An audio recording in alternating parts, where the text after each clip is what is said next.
Hey guys, how's it going? In this video, we're going to be doing an unboxing and I'm going to give my first impressions on the Motorola RAZR Plus 2024. This phone is available at the time of this video. I'll have some links to it in the description if you want to check it out for yourself. I purchased it directly from Motorola's website for $900. It comes in 4 different colors. We have pink, blue, peach, and this green color we're going to be checking out here today. And it comes in just one configuration. We have 256 gigabytes of storage and 12 gigabytes of RAM. But so we're not all staring at a box, let's go ahead and check out the RAZR Plus 2024. Strangely, this came already opened when I got it, so let's go ahead and jump right in. Inside the box, we have some paperwork, a SIM ejection tool, and a USB Type-C to Type-C charging cable. But with all that out of the way, let's go ahead and check out the star of the show here, the 2024 RAZR Plus.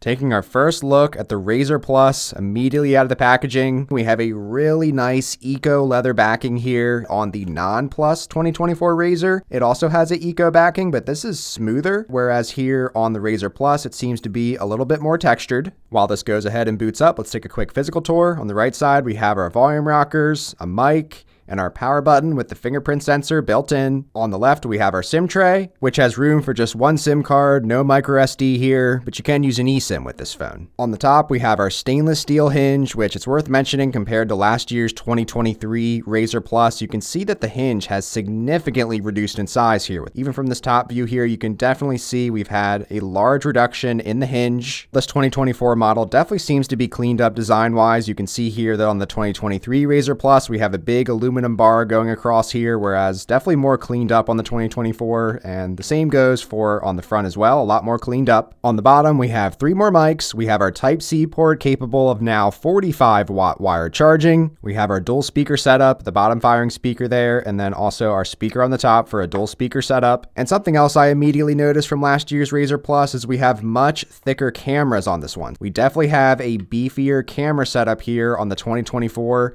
Both of these are now 50 megapixel cameras compared to 13 and 12 megapixels. And what I'm most excited for on this RAZR Plus for this year is we now have a 2x optical zoom lens on one of these flip phones for, I believe, the first time at least that I've used. Opening up here, we have a 6.9-inch 1080p 165 Hz refresh rate AMOLED display. As far as the crease in the middle, I'm barely feeling anything at all. Granted, I did just open the phone up for the first time, so I'll use it for a day here to get a better gauge of that crease. As far as opening and closing on this RAZR Plus, we have a very good opening and closing experience here.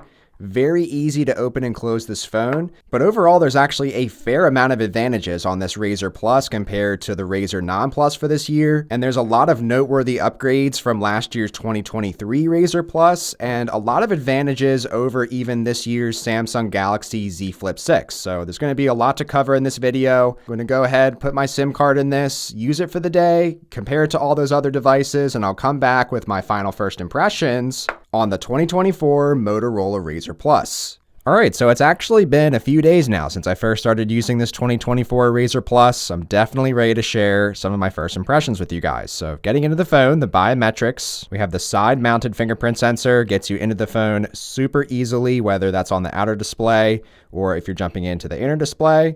Of course, we also have face recognition here, but I am mainly using this fingerprint sensor because it's just so easy to grab this phone off the table, drop your thumb on the side, and you're right into the phone. And once you're in, you'll be greeted by the new 4-inch 1080p 165 Hz refresh rate AMOLED cover display. I definitely want to talk about this outer display first because aside from the camera changes, which we'll get into that next, the outer display is definitely one of the more noticeable changes here coming to this 2024 RAZR over last year's 2023. So on this one last year, you can see we had a 3.6-inch display, and even though on paper it might not sound too much different, 4 inches versus 3.6 inches, you can see just how much more screen real estate we have here. And this is much more apparent once we go into the shortened version of apps so that you can tap the areas that the cameras are in the way of. So if I hold both of these down, you can now really see there's a major difference here with these outer displays so that you can go ahead and touch areas of the bottom right corner of your apps. We also do have a somewhat larger keyboard over here on the right on the 2024 RAZR Plus compared to the 2023.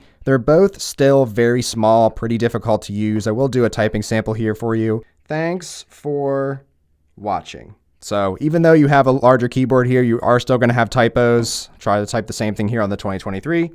Thanks for watching. So yeah, even more typos on this smaller one. And this is also the case in the calculator app. You can see here there's a lot more room to type on the 2024 Razr Plus compared to the 2023. They do go the same distance at the bottom of the phone. I do wish Motorola could just add a little bit more here to get some more screen real estate out of some of these apps with smaller screens. But the main difference here you'll see at the top. You just have a lot more room up at the top. We just had a large bezel here on the 2023 and also at the bottom as well. So I have these phones lined up pretty evenly. You can see there's definitely more chin going on the 2023, whereas overall the 2024, a much more consistent outer screen experience. And to show a quick side-by-side with the standard 2024 Razr for this year, it did get that 3.6-inch display, but once again, you can see here a lot more room at the top on the Razr Plus, and also at the bottom here, less chin going on. But you can't always take advantage of this extra screen is what I found with Motorola's software at the time of this video. Like you could see here on the Razr Plus, you could definitely fit another row of apps here, but you can't add any more applications to this outer cover screen. You can see here can only add 4 different apps. Looking at both of the weather apps here, we have pretty much the same amount of information on both, even though we have a noticeably larger screen on this Razr Plus. However, the larger screen does give you an extra row of apps when you jump over to the app screen, which is nice. So you're able to access 12 apps at a moment's notice, just quickly jumping into something. Whereas on the non Plus, you kind of have to scroll a little bit more to get to what you need. Another example of this is that if I have a YouTube video open, you can see here that I can access the comment section at a moment's notice here at the bottom, whereas again on the non Plus you kind of just have to do a little extra scrolling, a little extra navigating to get to things. I also found myself reading a lot more on this Razr Plus compared to the Razr Non Plus, just because I'm able to see a lot more text on my screen. For some reason we have a larger screen and the text is smaller, so I'm able to read everything perfectly fine on this.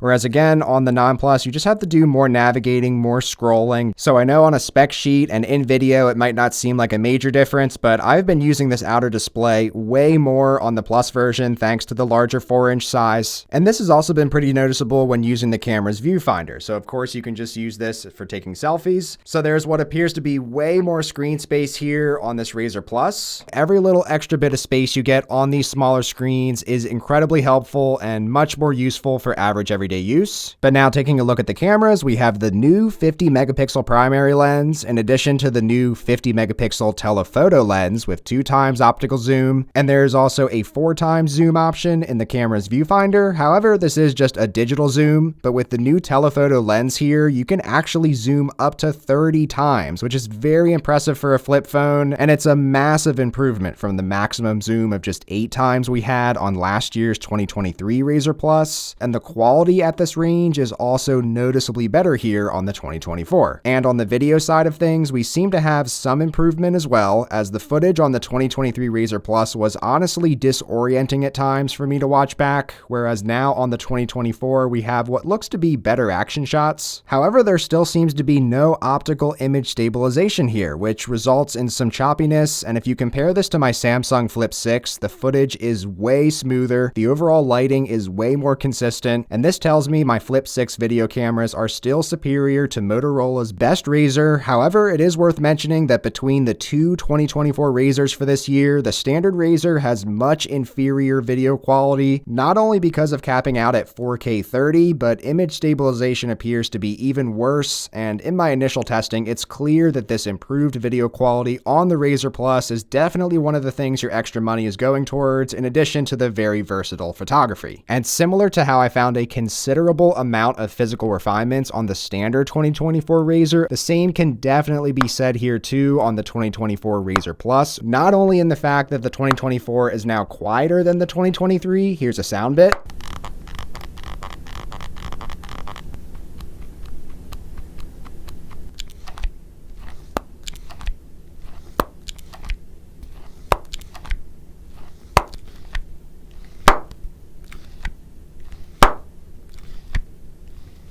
But the more major refinement for me personally is when first opening up the phone, as the 2023 for some reason has a lot of resistance right when you go to open up the phone with one hand, with one thumb. This aspect alone made this my least favorite flip phone last year out of all the foldables I tried, whereas this issue is thankfully completely gone here on the 2024 RAZR Plus. It feels consistently smooth the entire way when either opening or closing in one hand, which is what makes these flip phones so enjoyable for me to use in the first place. And something else I'm also very glad got tweaked here on the 2024 are the haptics. For some reason on the 2023 version, there was just a weird audible noise that would be made when triggering the haptics. I'll show a sound bit here.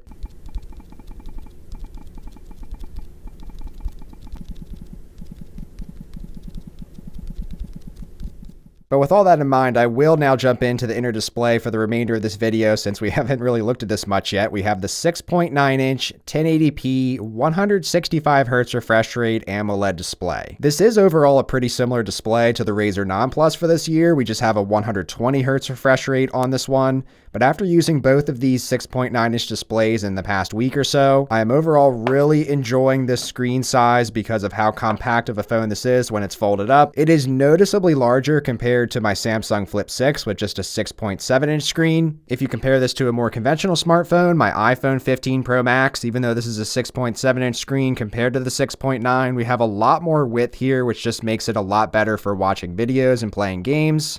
But this does have a very nice feel in the hand. As far as the performance, this is packed with the Snapdragon 8S Gen 3 processor, definitely a flagship processor here. I've had absolutely no issues with anything I've thrown at this phone in my first weekend of use. Even though this is a more narrow phone, you can definitely do any gaming you want to do on this phone with the flagship processor alongside the very smooth 165Hz refresh rate screen. I know I said I'd stay on the inner screen for the rest of the video, but I did just want to show that on the outer screen you can play games on this. It's going to be hard to tap things in certain areas, but I see this more so as if you wanted to passively play a game or something like on old school RuneScape. Very easy to just prop this phone out, place it somewhere at the side of your desk, for example, tap every few minutes and just have the game running on this smaller screen to save battery. And since this outer screen also has a 165Hz refresh rate, the game is surprisingly smooth, runs great on the outer display, same exact way as it does on the inner screen. So it is also really nice to quickly switch between the inner and the outer screens depending on what it is you're doing. Taking a look at the battery life in my first 2 days of use, in my first day I got 2 hours and 44 minutes of screen on time.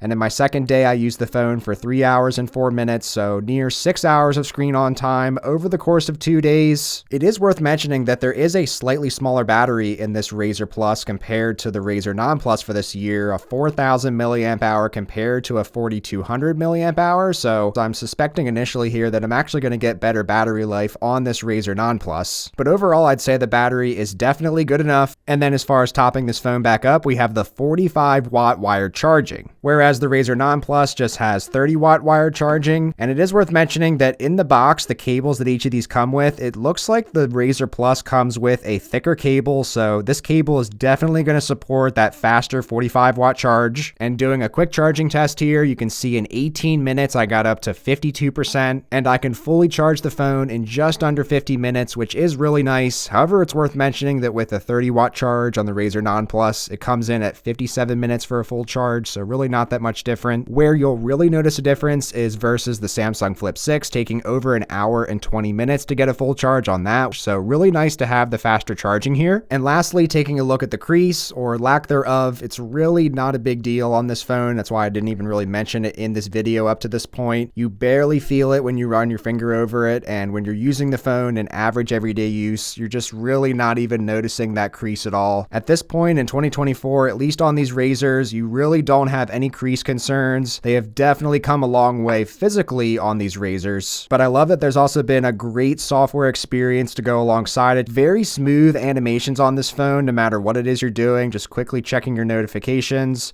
Everything is just really buttery and smooth on this phone initially, but overall, first impressions of the 2024 Razr Plus, I am super impressed with this phone initially. I'm loving this 4-inch outer display. It is a noticeable difference compared to the Razr Non Plus for this year, just the 3.6-inch screen. What is definitely a better camera setup on this one, photo and video, and overall year over year, a lot of significant refinements in my opinion on this 2024 Razr Plus over the 2023 version. I am going to be continuing to use these for the next month and make 1-month reviews on both of these, and I will be using them extensively alongside the Samsung Flip 6, so definitely stay tuned to the channel for more videos. But until then, I'll be curious to hear your thoughts on the 2024 Razr Plus down in the comments below. Be sure to give a like on your way out. Thanks so much for watching.